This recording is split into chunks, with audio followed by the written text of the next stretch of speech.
Great. Thank you, Jessica, and welcome everyone. I understand we have, I think there are 4 presentations that we'll do in this session, and I think that gives us 15 minutes each, which should leave us about 20 minutes at the end for some questions. And why don't we also take just 2 or 3 quick minutes after every session if people have quick questions, but keep in mind we'll get back to more questions at the end of the session, if that sounds okay.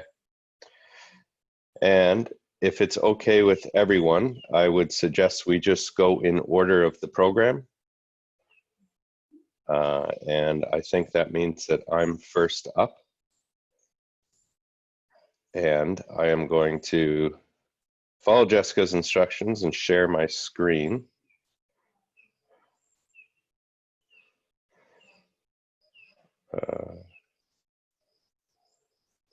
Okay. Can everyone see?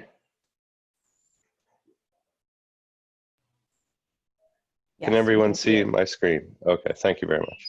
Yes. Okay, so I'm going to start. Okay, so Anna, hello from Brazil. I know that several of you are probably not in Canada and perhaps not familiar that about a year ago, Canada legalized recreational cannabis. And this was, had a big impact on Canadian workplaces because previous to that change in federal law, workplaces could simply rely on the criminal code to label cannabis as a prohibited substance. And then in the collective agreement, the employer could simply say, bad things like meth and crack and cannabis are not permitted at work. And, what could the union say? That was that. But then, of course, our Prime Minister, Justin Trudeau, partly campaigned on this point to legalize cannabis. And the Cannabis Act was passed. And of course, now workplaces had to react. So a number of workplaces took a very strong position, and largely because they were in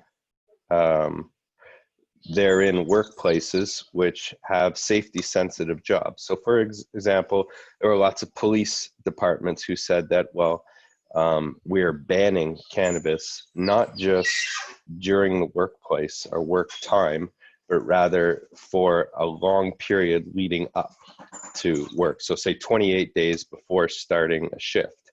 So the Toronto Police did the same thing.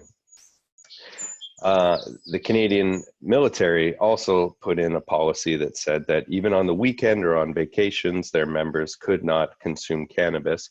And airlines followed suit and also banned off-duty consumption for a period leading up to the beginning of work. And the unions, as you can see from these screenshots of the media, the unions that represent these workers have an issue with this because they feel it's an unjustified breach of employee privacy. And they plan, of course, to file a policy grievance saying that it's not warranted. And you can see here that in this clip here that the union is planning on taking the employer to court over this issue.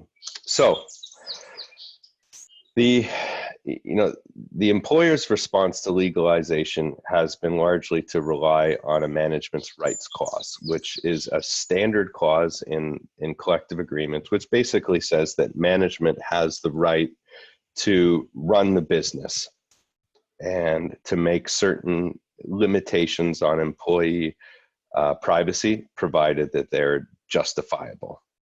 And these workplaces with safety sensitive workers have put in place what I'm calling a cannabis abstinence policy. Because essentially, if you ban cannabis for, say, even a period of 21 or 28 days or a month, you're essentially telling workers that they can never consume it. Because who gets, other than academics, who gets like 28 days off in a row? So for most people who get 1 or 2 weeks vacation, it means that they can never consume. And for most of us, we might say, like, who cares? I decided to be a police officer or an airplane pilot. I guess I should understand there'd be certain limitations. But others would say that if the employer is going to limit your ability to enjoy a legal entitlement, they ought to have a very good reason to do that. And the employers would also argue that, this is similar to other policies that are imposed on police officers. I mean, you can't have, 5 or 6 drinks and then report to work. So this is a similar restriction. Okay. We've seen in the labor arbitration jurisprudence, we've seen this tension before between employee privacy and workplace safety. We've seen it with random drug testing for searches, monitoring, and more recently with biometric security, taking fingerprints and retina tests. And in the paper, I review this jurisprudence, all with an effort of trying to develop a test that arbitrators, I propose, will use to decide whether or not that these cannabis abstinence policies are permittable. And there are 2 decisions that are really important, and that's really the point of this paper, is to develop a test that the parties can then use to prepare for the arbitration hearings, and that the eventual decision makers, I hope, will also use as a guide for some of the decisions they make. But there are 2 important tests that are in the jurisprudence that will help in deciding this issue. And the first one is the famous, or for Canadians anyways, a test known as the KVP test back from 1965. And this is a test that's used that when an employer imposes a rule, that is, it's not one that they bargained, but they just impose a rule sort of midstream in a collective agreement. There are a number of different conditions that must be met, and the first 2 are the most important. First, it must not be inconsistent with the collective agreement. And recently, some decisions have included all relevant legislation in that first one. So they can't break the collective agreement. And second, they can't go against any legislation that exists. So maybe it's privacy law, or it's human rights law, or so on. And then secondly, it must not be unreasonable. There are there are 4 more, but these are all based on the facts of the case, so they're less important to our purposes. So it's the first 2 that I want us to focus in on. The second test is the Irving test. And the Irving test had to deal with drug testing, and there are 3 considerations that come out of that test that will be incorporated into the other tests. First, that the workplace has to be dangerous, right? I mean, it doesn't make sense to ban cannabis for, say, a librarian. But somebody who, a police officer who carries a gun, drives a car, or a crane operator, that could, that's likely a dangerous workplace. Second, there has to be evidence of a workplace problem. So the jurisprudence has said that the employer can only impose restrictions if the employer can demonstrate that this is a particularly problematic workplace. So the employer is going to have to show that we have a cannabis problem. And then the third is that the breach has to be offset by advantages, which I think makes sense, right? The imposed law has to have greater advantages than disadvantages. So I know this is a lot on a remote session, but this is what the test looks like. but the highlighted ones are the only ones I want to talk about because they're going to be the sticking points. And we can knock off a few. The first one, establish that a breach of privacy arises from the cap. That's not going to be an issue. That the unions are not even going to contest that, or sorry, the employers won't even contest that.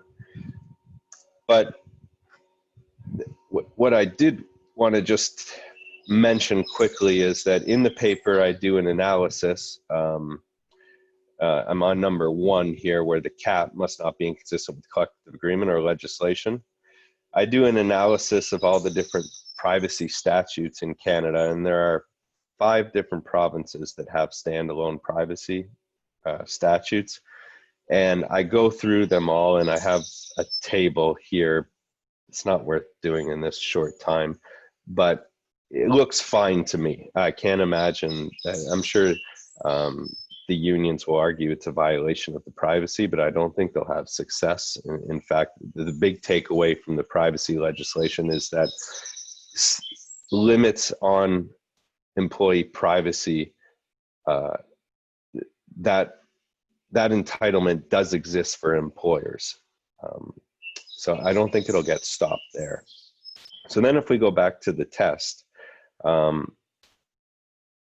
we can knock that one off. And the next one, establish that it's a dangerous workplace. Again, this won't be a contested issue. Police and pilots, there's a long jurisprudence that's an established. But evidence of a workplace problem, this is going to be a tricky one, because the jurisprudence demands that the employer shows evidence of a workplace problem. And really, there are 3 types of evidence that exist.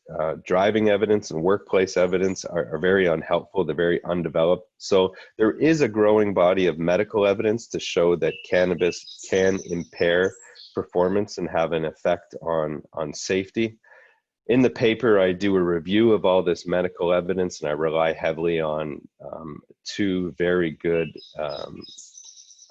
review papers, because certainly not like you, I'm not trained in reading medical journals, but there's 2 very good analysis, which makes the case that for these are the different types of effects that cannabis can have. And interestingly, there's, as you would imagine, very good evidence that in the first 8 hours, there's quite a strong effect. But as a user goes into a period of withdrawal between 8 hours to 20 days, that's where we see some lingering effects. And interestingly, the effect of psychosis is one that lingers even for the longer period, as here where it says very weak, because people are irritable. Even 21 to 30 days, people are irritable if they have not used. And the argument, there's very weak evidence, but I suppose the argument could be made that when a police officer is under stress and draws their gun and makes the split-second decision, do I shoot or do I try to talk this person down, that if they're starting that scenario in a irritated, grumpy mood where they're having difficulty empathizing with the person they're dealing with, that could be a safety issue. But the evidence is quite weak there. And really, this is what the cannabis abstinence policies are really going to have to stand on, that evidence. So there, I've labeled this as unknown. The arbitrator is going to have to make a difficult decision there. I think just for time, we can skip that.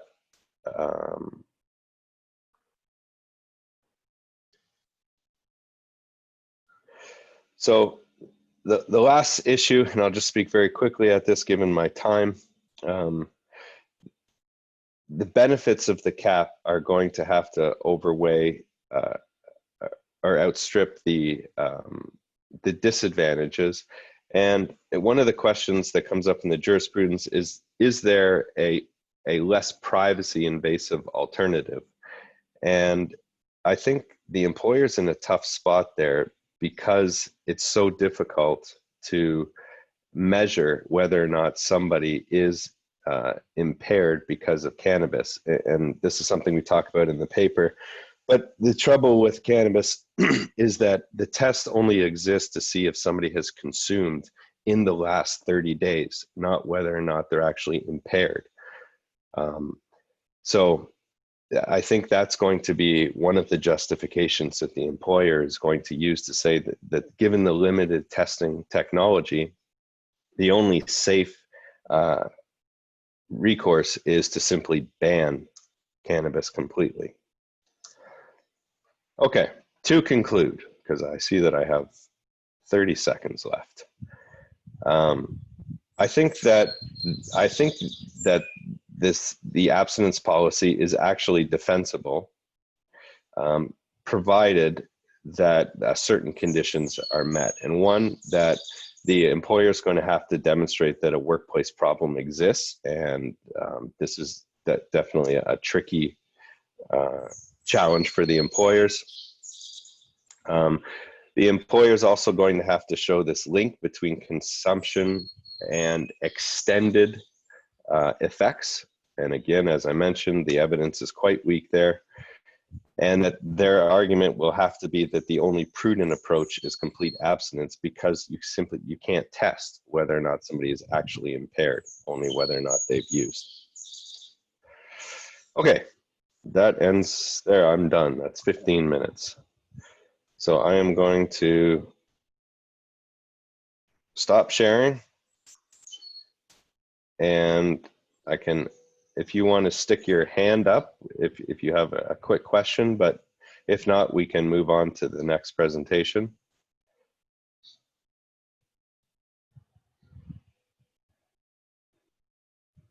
Okay, that makes sense. Well, why don't we move on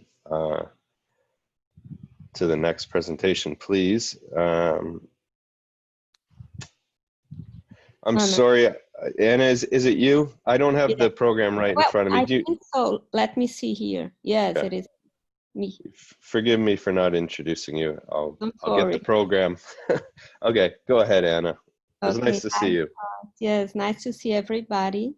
I'm talking from Brazil, and I'm here to present a research that it's mine, but mostly the main author is Lara, who is here. She's my student. I'm her supervisor, and I will be presenting in English.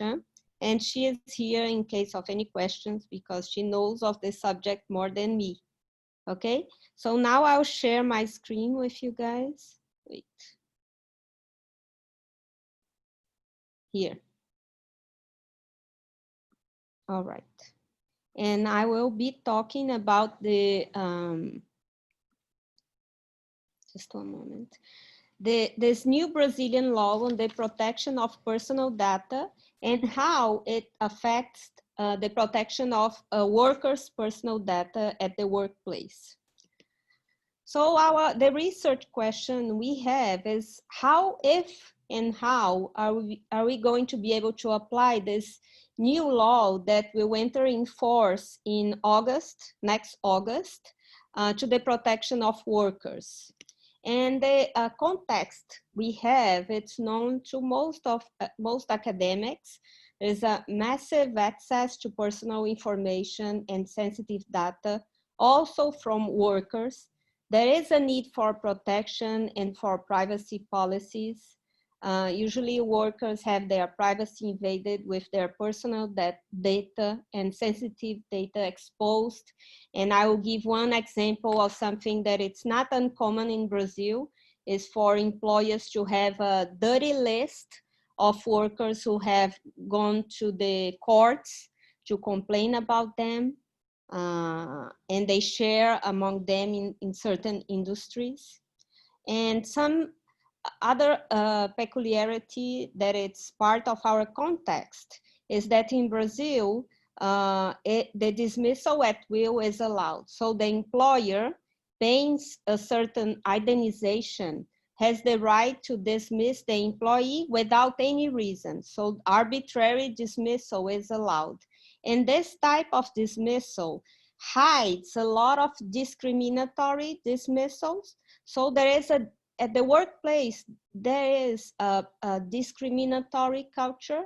And I have a feeling that with this law, we might be starting to change this, because there will be some formalities and obligations that the employers will have to comply with. And this might be a changing point for this culture.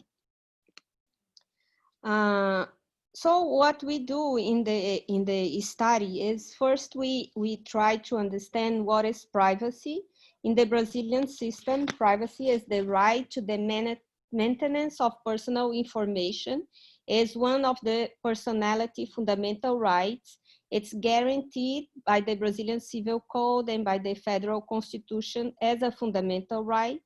The right to privacy protects the image, the honor, and the personal identity of each individual in their intersubjective relationships.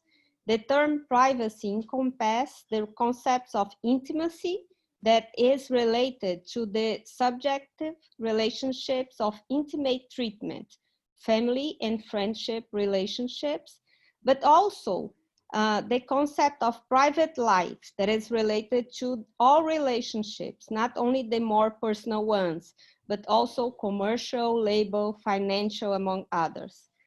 Privacy is the right of personality that maybe has undergone the greatest changes since its initial interpretation as the right to be left alone, until its current conception, which is the right to informational self-determination. So in the current social context, the right to privacy should be understood not as the right to secrecy or even just the right to data control, but as the right that any person should have to use and to designate personal information and personal data that they hold as they wish. With the objective of limiting the use of personal data by third parties and guaranteeing the control and protection of data by its holder, the concept of data protection is developed to ensure the right to privacy. In the law and in the literature, the concept of data and information are not equivalent. Data is the stage prior to information, consisting of the gathering of basic elements and facts that can potentially generate information.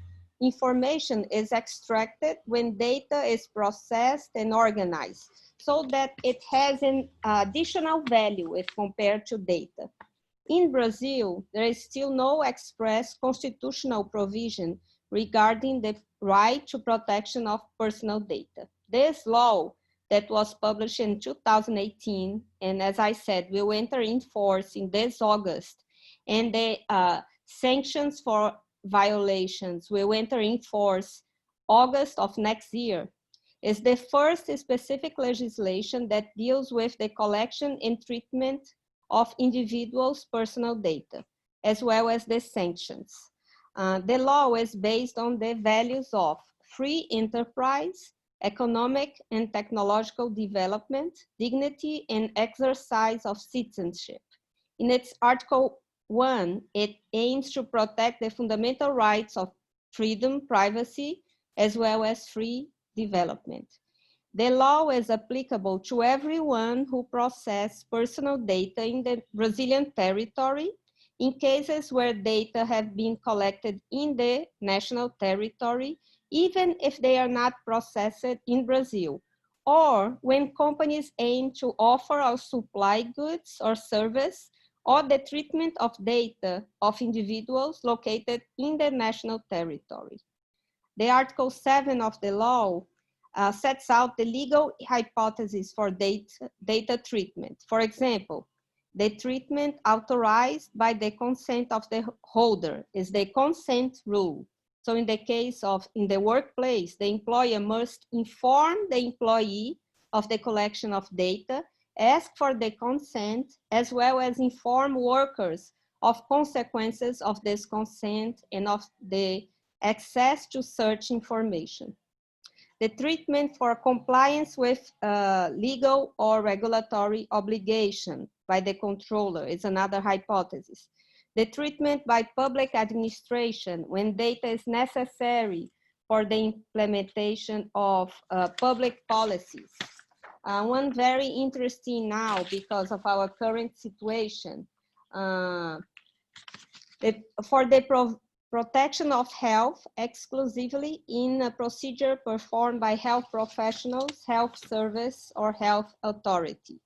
So the two rules that base these legal hypotheses is for one, data access and treatment, only in cases in which the information is essential for the accomplishment of the activity, and the consent rule that I already talked about. Sorry. Now I'm, okay. Sorry, I got it wrong here. All right, here in article, the law also sets out the rights of protection of the data holders. The law guarantees broadly the right of freedom, intimacy, and privacy. And more specifically, some rights like the right to confirmation of the existence of treatment, the right to access to data, the right to correction of incomplete, inaccurate, or outdated data, and goes on. I will not read all of them. But for example, number 4, anonymization, blocking, or elimination of unnecessary, excessive, or treated data in disagreement with the provisions of this law. This is based in the right to be forgotten, of eliminate any type of information that exists. And it's based on the idea of privacy as having control about the data and information that affects you. Okay. So when we think about the workplace, we can go on this traditional classification that the law can affect the moments before the employment relationship starts. For example, the employer will need the express consent of the candidates for storage of personal data in a database. For example, CVs, professional information of candidates to a job, or even these tests, personality tests that the employer, or medical tests that the employer have the consent to do, and how the employer now will be able to storage this information. During the employment relationship, for example, in a specific clause on data sharing for life and health insurance company, private companies, for trade unions, or for outsourced companies in the employment contract, or even to the possibility that happens for selling the data of the workers.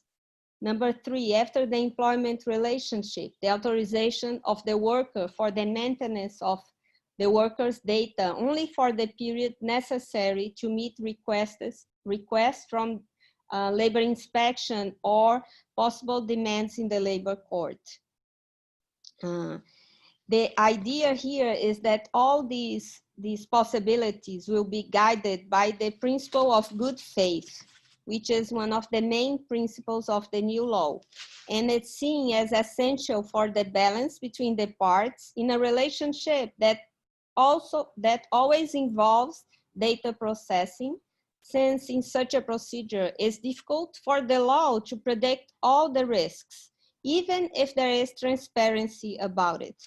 The ILO Directory of Recommendation on this topic presents the obligation of confidentiality in cases of data processing due to the good faith principle for parts such as employers, workers, representatives, employment agencies, and workers who have access to workers' personal data, according to the performance of their tasks. In this way, good faith serves as an instrument for controlling employers' discretionary powers. The other general law principles are the principle of purpose, adequacy, necessity, the proportionality principles, free access, data quality, transparency, security, prevention, non-discrimination, and accountability. And they related to the constitutional labor principles and can be applied in the employment relationship. Some conclusions that we got. The law brings new obligations for employers that will have to adapt their human resources departments, taking new technical, administrative, and security measures in order to protect the personal and sensitive data obtained as a result of the employment relationships. Because of this, there was even this proposal that was not successful to postpone the entry in force of the new law because of the pandemic, but it was not changed and will start in August this year. The law can provide data protection for workers once they are included in the law's protection as affected person. And their principles, the new law principles, are compatible with the labor principles. And as I said in the beginning of the presentation, I think also the law, it depends always on the way it is used by the labor courts and by the labor law academics. But I think this law has the potential to start changing this discriminatory culture in the workplace and this almost unlimited power of the employer to dismiss at will, bringing some accountability for the employer on the information, on the all the information and data that the company has on the worker and what the company can do with it. In the moment that the employer has to begin to justify some measures taken to the employee, I think it might start a dialogue that will take us to the change of the law and to the need of some reason for dismissal, what I think would be a great development to labor law in Brazil and would make labor law much more in accordance with this new law. That's it, and I thank you very much. And I also thank Sarah for being here. Good. Thank you, Anna.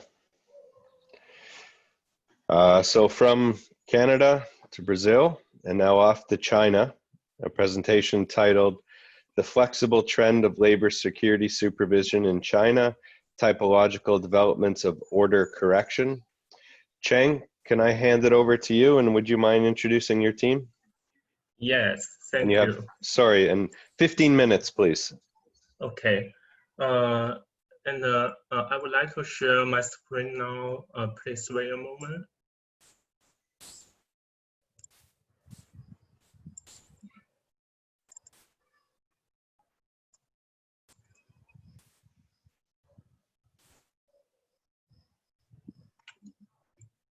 Yeah.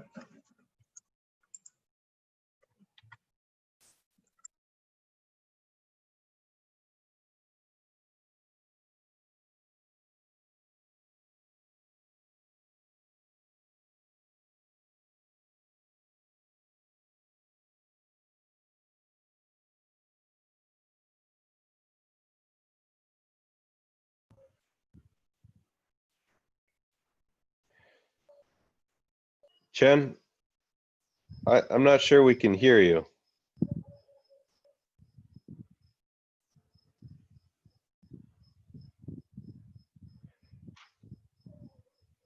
Chen, can you hear me?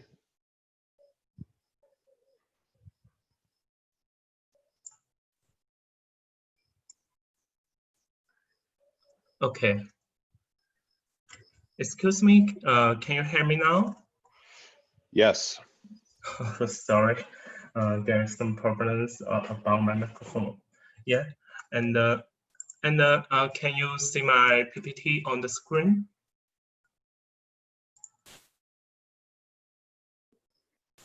Yes, I can see it. Okay, thank you very much.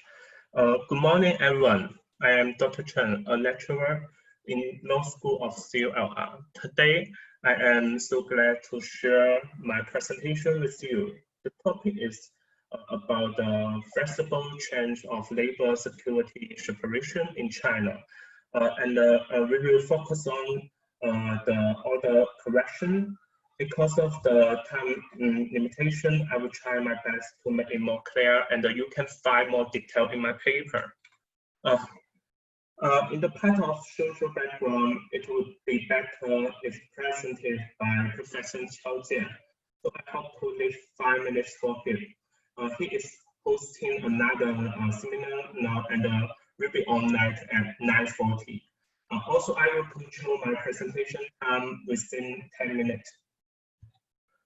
Firstly, what is the legal problems of order correction in China? We could focus on the legal contradiction between legal theory and supervision reality. One of the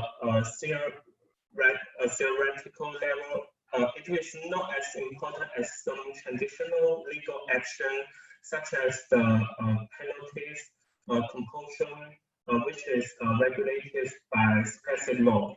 Actually, some scholars believe that order correction is hard to produce legal effect because there is no change in the right and obligation of the parties.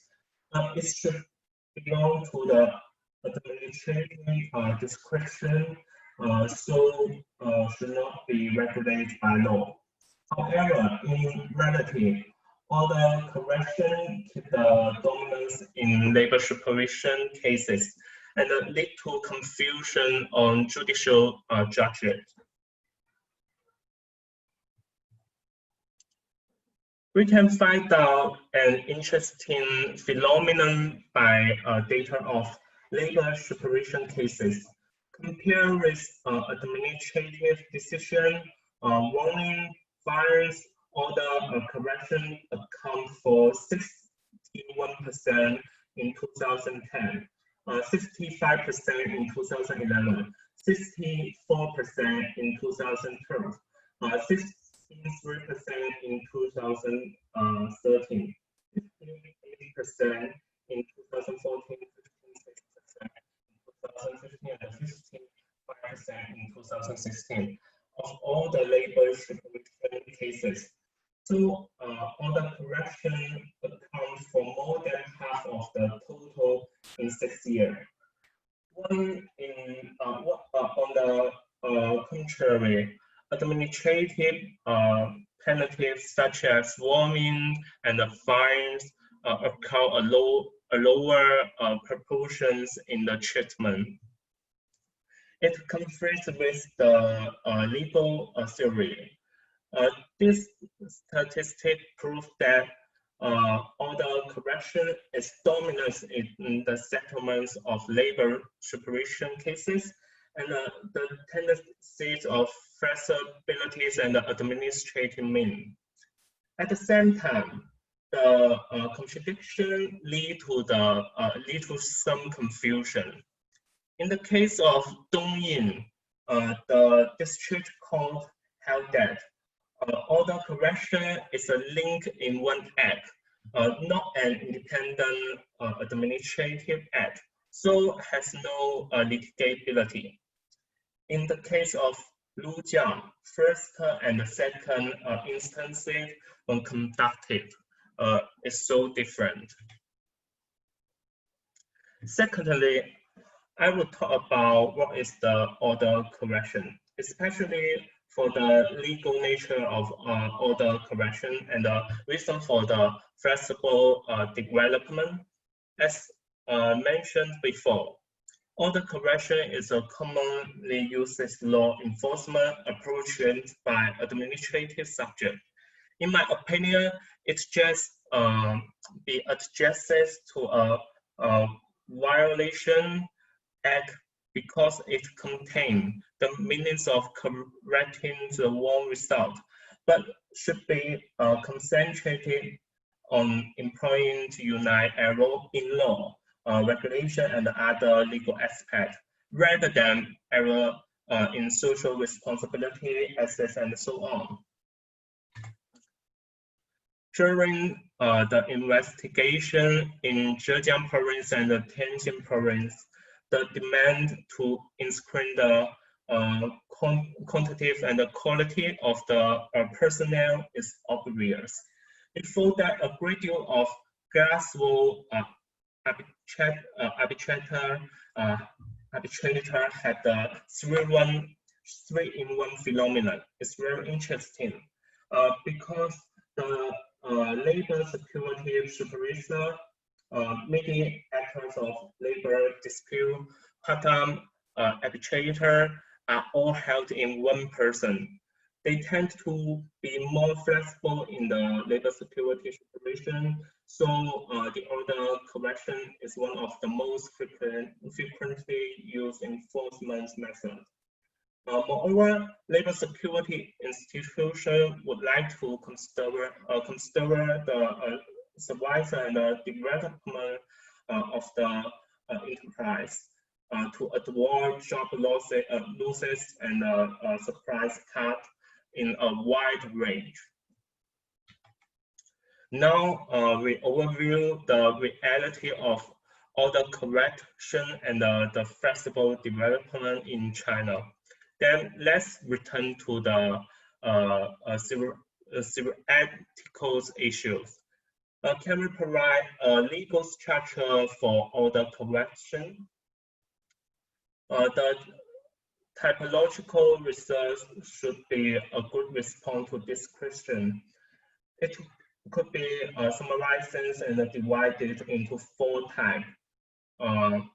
Individual application precondition for the administrative penalty and concurrence with administrative penalty and the post condition of administrative penalty. Each time is in respectively applicable condition and have the different nature. It will lead to different violation consequence. For example, the type 1 is individual type, and we can identify it from the applicable condition. It should be made before the penalty imposed. Because its nature overlaps with the administrative order. Actually, there is no new obligations or liabilities practically. Its administrative counterparts just need to fulfill obligation by the law. We can call it primary obligation. It is not from the correction itself. It's from the law. But the counterpart should be punished by administrative law if they don't make correction or with overdue correction. Moreover, in this time, the subjects will have more discretion to decide whether to give a suggestion to avoid the violation. The key problems lie on whether the order correction in type 3 and type 4 violate the principle of no one should be twice punished for the same cause, because it produces a penalty effect too. We can try to solve this problem by the math, as the PPT show. And so that if the counterpart violates the legal obligation, he has to burden the liability as the order correction and the penalty. Although at certain, the order correction is limited, the violation of primary obligation. It's not only act as notice or suggestion, but also the conclusion to respond the legal order. This effort could be included by the penalty effect, so it's not legal to punishment. To conclude, we should pay more attention to the flexible change of labor security supervision. The order correction should be regulated by law and illustrate its legal concept and nature. Moreover, the more refined typological system will be held for its application and improve the cooperation of order correction and other traditional means. That's all my presentation. Thanks so much for your kind attention.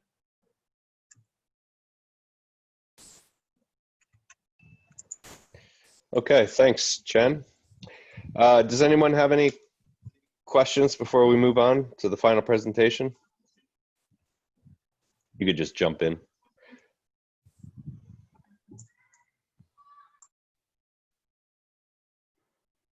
Okay. Back to Canada now, the University of Montreal. Uber-Algopticon, the genesis of an algorithmically powered all-seeing power, the case of Uber drivers in Montreal. Rabih, I will pass this over to you in 15 minutes, please, once you get going.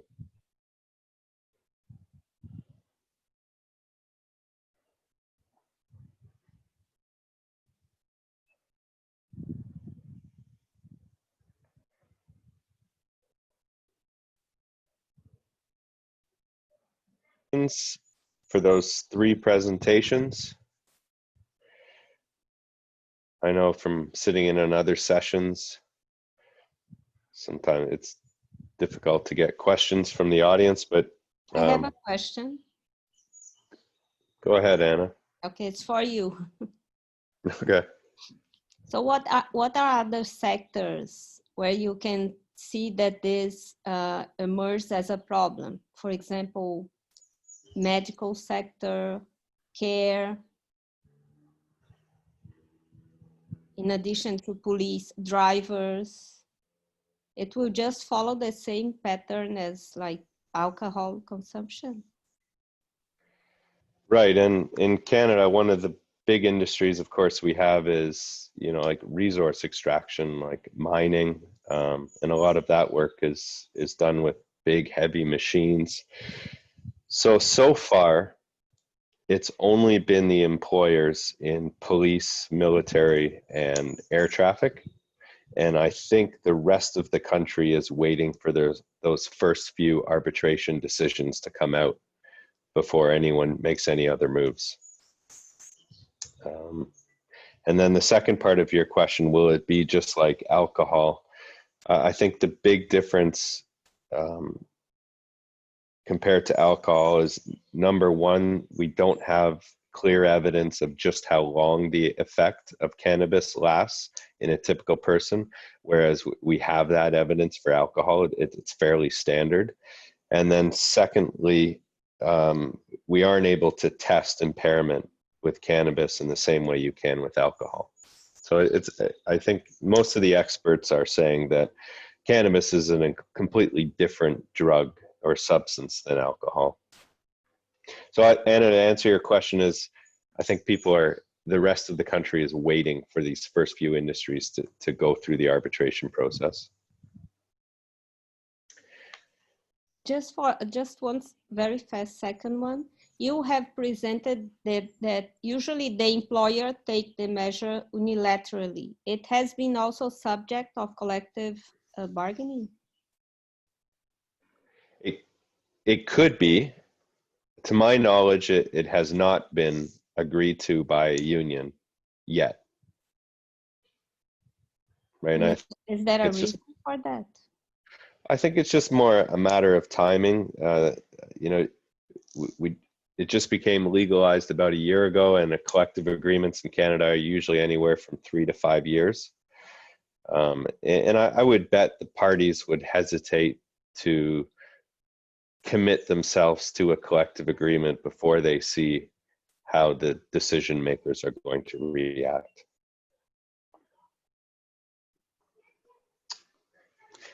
Are there any other questions for the other presenters? Yes. Can you hear me? Please go ahead. So maybe a question for our Brazilian and Chinese colleagues. So in Canada, we're about to implement contact tracing for in the midst of the coronavirus pandemic starting next week. It's going to be optional.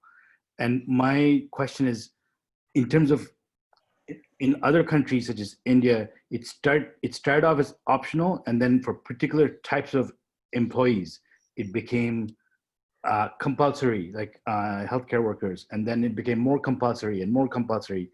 And as we know in China, you know, you have the red, green, yellow things that allow you to go into a store or not.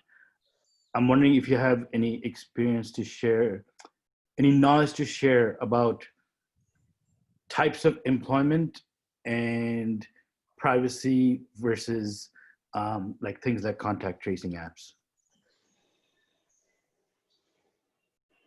Okay, I can start. No, in Brazil, we don't have this contact tracing. What we have are health agents from the public health system, and they are doing, but as a part of epidemiology system. We don't have enough testings. So I did not see yet any initiative from a certain industry on doing this as a way to, you know, classify workers. These workers have had the corona or not. So it is still not an issue, but it may be in the future.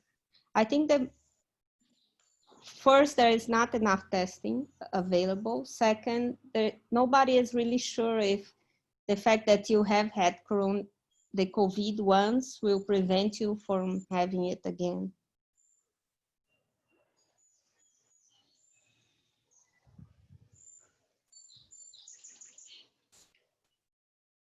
Thank you. Jason, I see you have a question. Yeah, yeah, thank you. Thank you to all three presenters. I think a very interesting conversation for first thing in the morning, at least where I am. I have a question both for Anna and for Scott, so I'll just kind of do them both at the same sort of intervention. So Anna, I'm quite curious about the provisions of the new law seem quite fascinating. I guess the question that I'm wondering about is, since it is new and it's going to be sort of imposing upon employers some obligations that they are not used to having, what is your sense about how much employers are actually going to accept this, or how much are they going to resist and just sort of continue to go about their business the way they want? So I guess my question ultimately is about enforcement of this. Is do we actually think in the short term this will be sort of widely adopted, or do you think it'll be difficult to be able to get employers to comply? And then for Scott, I guess I'm wondering if you could comment on the fact that you know, the issue of drug testing has been fairly contested in Canada for quite a number of years, right? So there's the Entrop decisions and the ongoing stuff with Imperial Oil and Suncor. And it seems that the courts, at least, have been really kind of reticent to allow for some sort of, you know, broad sweeping policies, because in part because of the inability to test impairment. And so I'm wondering how you think now in the context of a legalized cannabis regime, if that inability to be able to test impairment is going to actually become an even bigger hurdle for employers to be able to clear. And in particular, I'm thinking about, like you sort of mentioned, police, and that, you know, they have guns, and so that if they're irritable and their mood is altered for multiple days or weeks, that might have an impact. But I think about pilots, or I think about, yeah, people running big machineries and the oil sands operations and so forth. That bit of irritability, that sort of lingering impact is going to be much less significant. And so I'm wondering your thoughts around how the lack of our ability to test impairment regarding cannabis might limit how the courts and arbitrators view the scope of what employers can do around a cannabis policy.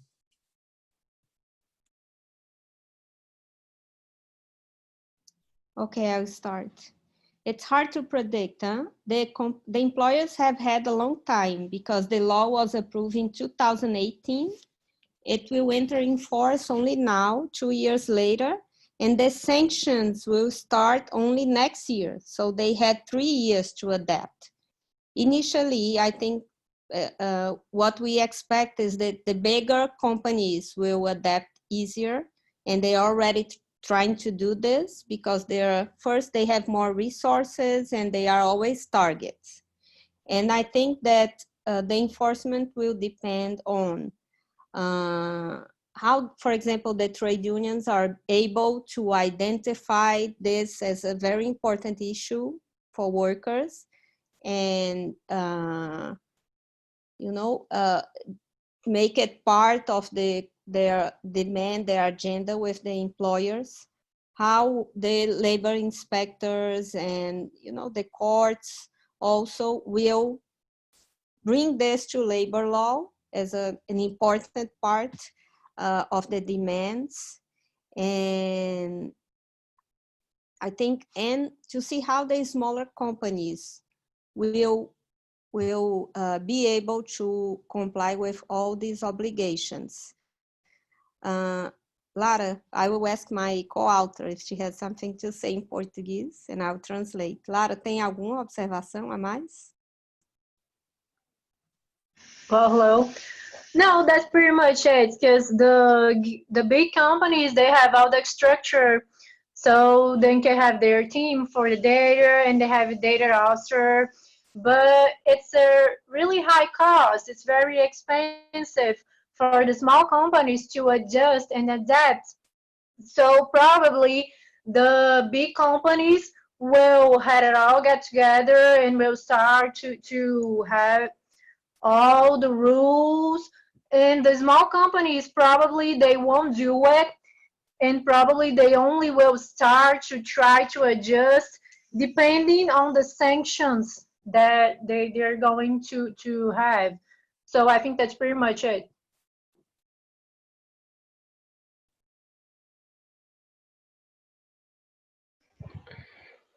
Okay, thanks. I can address Jason's question as well. And I think, just to summarize, Jason, you're asking whether or not a broad sweeping policy would likely be passed in Canada. And then number two, to comment on the effect of the limited testing technology. And I think those are both insightful points. And I think you're absolutely right. Given the drug testing jurisprudence, I can't imagine that a broad policy which just says no consumption for everyone in this industry is going to pass. I think that one of the key determinations will be that the employer must demonstrate that they have a particular cannabis problem in their workplace. So then some workplaces will not be able to meet that threshold. So that's a terrible thing to say, because, you know, like, how many airplanes have to fall out of the sky before a workplace can say, hey, we have a cannabis problem? So maybe there are other ways to detect cannabis problems without having these massive accidents, like, I don't know, you do you do maybe you do drug testing. Maybe there are behavioral observations, or there's evidence of drug use, like roaches or little clips or whatever, or packaging that's left behind in the workplace, and that's enough to meet that threshold. But it's a tough one. And then the second part of the question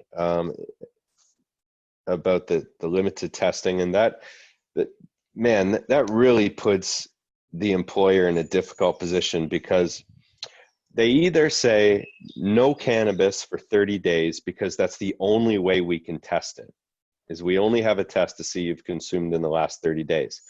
But then you have to fall onto this really weak medical evidence to say there's an effect that lasts up to 30 days. Or you go the other route and you say, listen, we only have enough evidence to demonstrate there's an effect for 8 hours, but we have no way to test if you have smoked in the last 8 hours or was it in the last 30 days. So I don't know. That's a really difficult position, I think, for the employer to resolve. And somebody could make a lot of money if they could figure out a way to test cannabis impairment. I don't see any other hands up. Are there any other questions or comments? There's a question in the chat. Oh, okay. Thanks, Jessica. So I think this is coming from, Vicky. Whether or not CBD or THC levels have been so far considered. And just to be clear, there hasn't yet been an arbitration decision that's come out, or even one that's gone to arbitration yet. So I'm not sure, whether or not this will be an issue. But so far, even in the medical evidence, the levels of THC have not been a consideration. There seems to be an accepted norm in the medical evidence that there's like an average THC, which I know is certainly not the case with different types of cannabis that you can purchase, but using everything's assuming like a normal sort of average THC level. So no, but I think that's an interesting point. But again, since you can't test for impairment, it sort of makes the THC level less important. Thank you, Scott. Oh, Vicky, is that like Vicky from U of T? Yeah, where else? Hey. Yes. You said librarian in your presentation, that it wouldn't matter if we were. So I thought you knew it was me. Oh. Anyway. Great presentations, everyone. Thank you. Are there any other questions? Okay, Jessica, what's the protocol for ending? Do we just say thank you very much and that's it? Yeah, pretty much. Okay, thank you very much, and that's it. Bye-bye, everybody.